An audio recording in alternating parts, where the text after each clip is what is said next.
Dexterity save. 8. The canopic jar tumbles out of your hands. Does it break? It plops very peacefully atop the churning water that lashes in and out of the cave. Can Fletch reach it? Not from the rope. The weight probably pushed you both a bit. Maybe if you were standing on the sarcophagus. And that takes us back to the top of initiative with Zydromedes. First, I maintain concentration on my fly spell. Done? Second, I swoop down from the cave's entrance until I am 30 feet above where the canopic jar fell. Also done. Third, I cast Mage Hand, which has a 30-foot range, and snatch the jar out of the water. Describe your spell. Quasan Nuduimakwa. And a ghostly green hand extends from my wrist and grabs the jar. Actually, I'm gonna have you give me a dexterity check.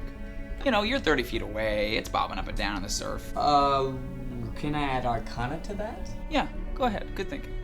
Well, with Arcana then, that is going to be a really low number.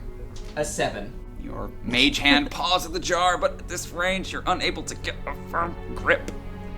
Well, there goes my only plan then. Hey, at least I'm flying, right? At least you're flying. And that's Rael.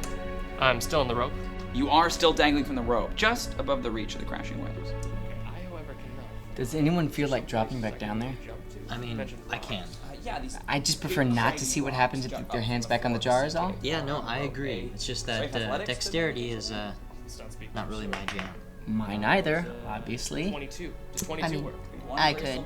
You are the closest. Yeah, and of the three of us, I have the best dexterity, but my only thing is whether or not I'll be able to take 3 kills for myself. Well, I think if Fletch goes, that justifies time and going as well to protect him. Maybe burn my last turn undead. Now or never. Slumps and disappears beneath the water. The ghouls! 2 ghouls remain. They slog through the waist-high seawater, reaching out their briny hands for the canopic jar. No. But it floats just out of reach. Another round, they may be able to get their hands on it. Which brings us to Timon. Timon leaps off of the rope. He crashes into water. He takes 5 points of falling damage. Fair. He brandishes his holy symbol and he shouts, "By the power of Lavender, be gone." Turn undead. Yep, last one. A DC for the wisdom saves looks like 13.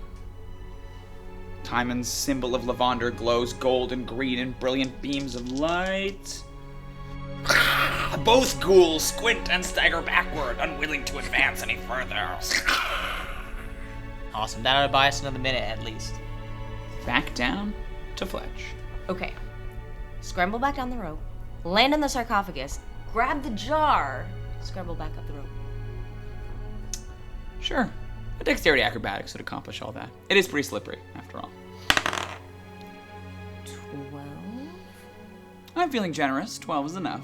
Though there's definitely that moment where you're reaching for the jar with just like that very tip of your fingers, right? But you do manage to grab it and can hold on to it and then climb, say, 10 feet further back up the rope. Still in range of the waves? Still in range of the waves. Speaking of which, the waves! Everybody's favorite. Suddenly the tide surges and another wave comes rolling across the cavern, sweeping away everyone in its path. That is, dexterity saves, the pair of you. 16, actually. Like I rolled a 16. Add nothing to dex.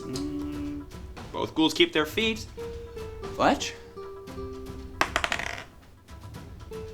9. The wave blasts Fletch, still gripping the canopic jar, tying his hand off the rope and back into the water. No! Back up at the top with Zai.